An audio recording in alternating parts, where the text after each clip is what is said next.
মাত্র 10 টাকার mister noodles দিয়ে নিয়ে চলে এসেছি Korean spicy ramen noodles recipe.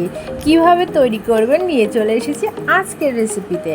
আসসালামু আলাইকুম everyone, welcome back to my channel Mukti's mini kitchen. I hope আপনারা সবাই অনেক ভালো আছেন। আলহামদুলিল্লাহ, আল্লাহর অশেষ রহমতে আমি অনেক ভালো আছি। আজকের নুডলস রেসিপিতে সম্পূর্ণ A to Z ভিডিও আপনাদেরকে দেখিয়ে দেব।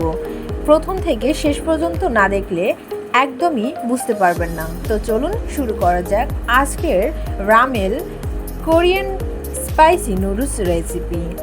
আমি নুডলস রেসিপির জন্য প্রথমে নিয়ে নেব একটি কড়াই, তারপর একটু তেল দিয়ে তেলটা গরম হয়ে আসলে আমি দিয়ে দিব এখানে পরিমাণ মতো পেঁয়াজ কুচি।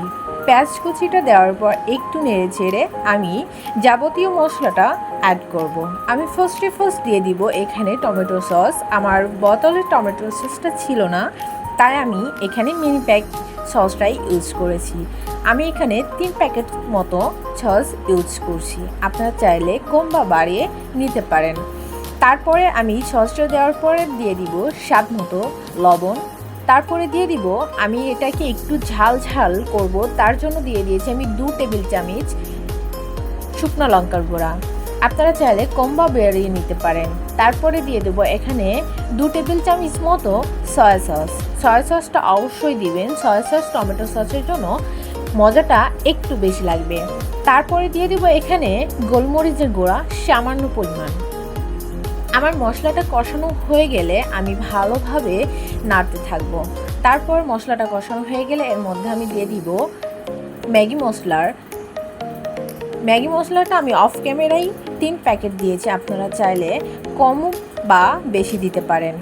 আমি ম্যাগি মশলাটা দেওয়ার পর এখানে পানি দিয়ে দিব। পানির পরিমাণটা এখানে একটু বেশি হবে, কেননা এখানে নুডলসটা আমি শুকনা দিব।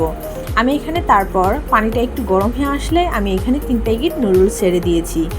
তো ভিউয়ার্স, আমার রান্নাটা হতে হতে আপনাদের সাথে একটু কথা বলে নিই। আপনি যদি আমার চ্যানেলের নতুন সদস্য হয়ে থাকেন তাহলে অবশ্যই আমার চ্যানেলটিকে সাবস্ক্রাইব করে পাশে থাকা বেল আইকনটি ক্লিক করে রাখবেন পরবর্তী ভিডিওর নোটিফিকেশন পাওয়ার জন্য। আর আপনি যদি আমার রেসিপিটি ফেসবুক পেজ থেকে দেখে থাকেন তাহলে অবশ্যই আমার পেজটিকে ফলো দিয়ে লাইক কমেন্ট শেয়ার করে দিবেন। ধন্যবাদ। তো গাইজ দেখুন, কথা বলতে বলতে আমার নুডলসটা একদম রেডি হয়ে যাচ্ছে। আমি এখন নুডলসটাকে ভালোভাবে নাড়তেই থাকবো, কেননা নুডলসটা তা না হলে কড়াইয়ের নিচেই লেগে যেতে পারে। আমি ভালোভাবে নেড়ে নেড়ে এর মধ্যে একটি ডিম ছেড়ে দিব। আপনারা চাইলে ডিমটি একটু হাফ সিদ্ধ করেও নিতে পারেন। তো আমি এখানে একটি ডিম ভেঙেই দিব, কারণ আমার কাছে ডিমটা ভেঙে দিলে বেশি স্পঞ্জ একটু মজা লাগবে।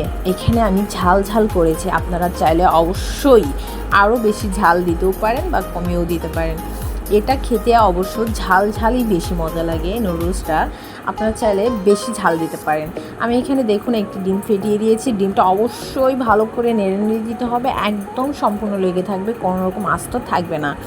তো নামানোর আগে আমি এর মধ্যে আরও একটি ম্যাজিক মশলা ও কিছু ধনিয়া পাতা কুচি ছড়িয়ে দিয়ে রেডি করে ফেলবো। তারপর আমি নামিয়ে নিয়ে সবাইকে গরম গরম পরিবেশন করেছি। বিশ্বাস করুন, আপনার ভাইয়া এত পছন্দ করেছে, আপনাদের ভাইয়ারা তো খেয়ে একদম মুগ্ধ হয়ে গেছে। আমার বাসার ফ্যামিলির সবাই এই নুডলসটার ফ্যান হয়ে গেছে। এই নুডলসটা দেখলেই খেতে মন চায়। আমার বাসায় তো ম্যাগির নুডলস নিয়ে আসলে অন্য কোনোভাবে রেসিপি খাবেই না, এইভাবেই তাদেরকে কোরিয়ান স্টাইলে নুডলস করে দিতে হয়। আমার রেসিপিটি কেমন লেগেছে অবশ্যই কমেন্টে বলে যাবেন। আর আমার পরবর্তী রেসিপিটি দেখতে হলে অবশ্যই আমার চ্যানেলটিকে সাবস্ক্রাইব করে রাখবেন, পাশে থাকা বেল আইকনটি অবশ্যই ক্লিক করে রাখবেন, তাহলে সবার আগে আগে আমার পরবর্তী রেসিপির ভিডিও আপনার কাছে চলে যাবে। সে পর্যন্ত সবাই ভালো থাকুন, সুস্থ থাকুন। আল্লাহ হাফেজ। আসসালামু আলাইকুম।